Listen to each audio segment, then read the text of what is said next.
The last cast on that I'm going to show you is called the Channel Island cast on, and this one is really very, very pretty. The setup for this one is a little bit different than you normally would do. You actually need to work with 3 strands of yarn for this one. So I've got what would normally be my tail, and I need to double that.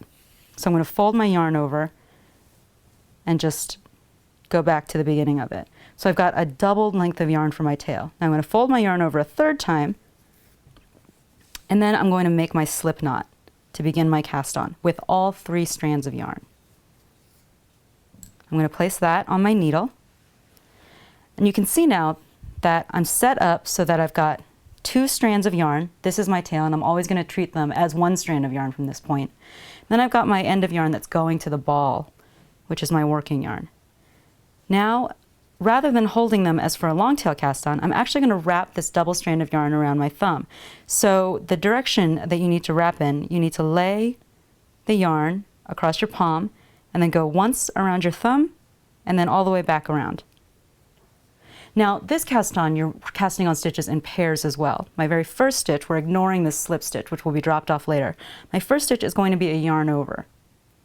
Now I need to take my needle, go up into both thumb loops, go over and grab my index finger loop and pull it through. Drop everything off the needle and then tighten up. And you've got this little bead of doubled yarn down at the base of that stitch.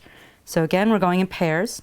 I'm going to wrap my yarn, go around my thumb, make a yarn over, up into both thumb loops, grab the index finger loop, pull it through and tighten up. You want to be a little careful that you give even tension to both of those strands on the bottom of the thumb loop to make sure that the bead is nice and tight.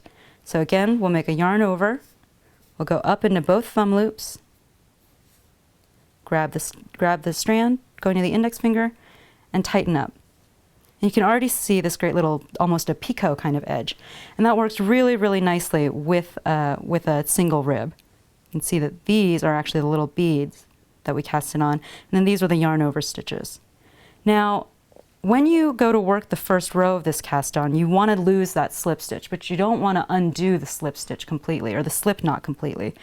You can see here that I finished, as if I worked up the cuff of my sock, but that slip knot is still hanging out there. And all you need to do at this point is to undo the slip knot. It's safe to do that at this point. And then you can cut the loop, and you can just weave these in just as you would weave in any other end.